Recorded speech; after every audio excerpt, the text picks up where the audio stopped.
Good evening, George Pradle here with Caribou Art Gallery, and tonight I'm interviewing Cody Brinton. Cody is a photographer who we've been showing here tonight, and I've got to tell you, Cody, tonight the response has been incredible. I've seen more cowboy hats in here than I ever have. We've got a couple saddles out front that kind of are bringing people in, but I think what's really exciting is kind of the energy of the show. Tell us a little bit about how you got started doing the photography, because I can't imagine that, you know, your regular day job of driving a cattle, all of a sudden you say, maybe I should just bring a camera with me some days. So tell us a little bit how you got started. Well, a number of years ago I had an injury, and while I was rehabbing from that injury, my wife had purchased a camera for me, told me I needed to fill my time. So self-taught photographer, and as you can tell, I love the cowboy world, the cowboy way, the ranching industry, and honestly, it just kind of came together. I've got a lot of good friends that are in rodeo, and I was invited to start photographing rodeo. I have a lot of interest in Western art, so started seeking out these ranches and cattle drives, brandings, things of that nature, and here we are. Okay, so now when you're out on the cattle drive, what's your job besides just being photographer? Well, that's my job, but I do jump in. Whatever's needed done. If keeping those cattle in a straight line and headed the direction we're wanting to get with them, in and out of gates, and whatever cowboys need done is what I generally try to accomplish. It's a little more complicated with a camera in your hand, but. Yeah, earlier tonight you were sharing with me a very interesting story. I think it was there should be some sort of a rodeo. There should be some sort of event where you actually have to change lenses while on the horse during a gallop, what have you. At a lope. That happened during this drive. I had two lenses that I was using primarily throughout the drive, and trying to get ahead of the cattle for the next shot, I kicked the horse into a pretty high lope, and I was confident in animal, and I started to switch lenses, and I got the one lens off, and I hooked my camera strap over the saddle horn, I thought. I watched the camera tumble through the rocks beside the horse a few minutes later, and there was a little bit of extra dust spot removal on a few of these because of this. Exactly. But it happens out there. It's you know, anytime you put camera gear on an animal like that, even the best of horses once in a while have a wreck. So how have your other fellow cowboys, but as you're out doing these drives, are they okay with you, doing the photography? Are they a little shy about it? It's extremely tough to even get considered to come onto these events. They're cliquish, not snobbish, but it'd be like if I asked you if I could come into the gallery and take photos of you doing your job. You'd feel quite uncomfortable with me. I have to trust you. I have to earn their trust, and each one of these that I go to, I sit them down before I start and explain to them I'm not there to capture their soul. I'm trying to capture history and preserve what we've done for hundreds of years. And these men and women live every much today like they did 250 years ago. I just want to capture that piece of time and share it with the rest of the world. Well, I was going to say, as I was looking through being a photographer myself, I had an extremely great appreciation for the stuff you've done. And looking at some of these, one of the things I noticed, at first I didn't notice the cell phone in the cowboy's hand, and that was awesome, because it's one of those things where you just kind of glance and go, wow, that's a nice slice of life, and then you go, hey, look, there's the 21st century stuff in there. It's so contradictory. They're wearing the garb from 200 years ago, chinks and chaps and scarves, and a man whips a cell phone out from, it's a space-age cowboy. Absolutely. The other one that I saw was the one of the small cowboys.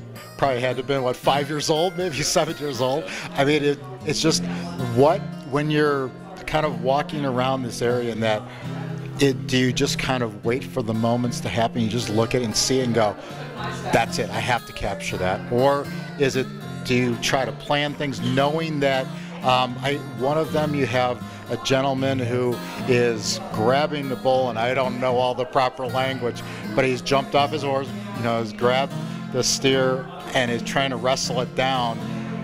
that's not something you don't plan. You have to be in the right place at the right time. How do you do that?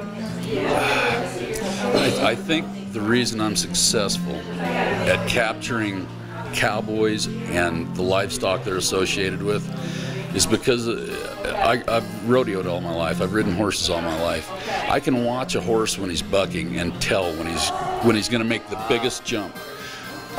I tend to read people the same way. I'm watching for a shot, like with the young man you were talking about. He's trying to shoe that cow away for 10 minutes. And finally his temper level got up, and I saw him rear his foot back and hustled and got the shot of him kicking the dirt off that cow.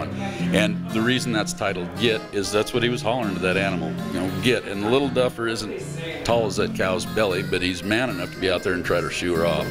Absolutely. Now, one of the things that I noticed, and again, this is again from a photographer to a photographer, is that you've used a little bit different. It looks like some of these you've used like a canvas background to print on, and some of them you're traditional. You're using black and whites, which, you know, some people may not appreciate totally all the things that go into doing a black and white. So it's very difficult to try to figure out how to exactly do that. So how do you decide when you're going to do your print, how you're going to do the print? I evaluate each image and try to envision it on the different papers. Okay. I try to use all of my artwork. I want to be on the highest quality papers available, the highest quality inks. I want them 100-year museum archival. Really, each image jumps out at me, and particularly like this image here on canvas. There were so many colors in that. I knew if I printed that on a canvas, it would appear more as an oil painting or an acrylic than it does as a photograph. And that kind of helps make the decisions for me as I go along. Well, you know, and one of the things that we do over time is the more you do it, the more you go, I wish I had done that one on canvas, or I wish I had, you know, just done that one on regular, like a glossy or a matte or what have you. So, but what I like is the fact that you also have chosen very standard framing for all of yours, which draws more attention to your photography instead of, you know, here's a fancy frame. Now, Michael and Teed, who we've had the privilege of having tonight, his paintings, which I can't believe how fortunate we were, because the two of you complement each other so well. It's now his, you know, are different because with the acrylics and that. And when I interviewed him last time, we were talking about how he uses photographs just for different ways to look at the way that people are dressed and such. And so what was really great tonight was to have the two right across from each other, but everybody was so engaged. I mean, it was incredible. And I thought it was fun tonight having the cook from the cattle drive here, as well as some of your other guys. You've got incredible, you know, background with these guys, and I think I would say, just from an outsider's point of view, you do have their trust. And, you know, if you shoot something that makes them, because you've been around it too, you know if they're doing something properly or improperly. And we always do something improperly. It's that picture that you just, you know, delete. And I will not show anything that would embarrass someone that's in my images. That's not why I'm here. I'm trying to show the best side of them, and that is how I've gained their trust, by deleting images and not showing things that, or beyond that, not talking about their operation. You ask a cowman how many cows he's got, you've just offended him. It'd be the same as him coming to you and asking you how many dollars you have in the bank. You can very comfortably look him in the eye and tell him you've got a lot of cows or you've got nice cows, but you don't ask how many cows. I feel so humbled, not only by the bunch of people that have allowed me to photograph them over the years, but I'm humbled to be down here. Michael's an incredible artist. You've got a wonderful gallery here, and it's been a very humbling experience to be here. I've been very honored to be down and grateful that you had me. I appreciate it. So we definitely were looking forward to it, and as I got a chance to, I didn't get a chance to see your work until about 3 days ago.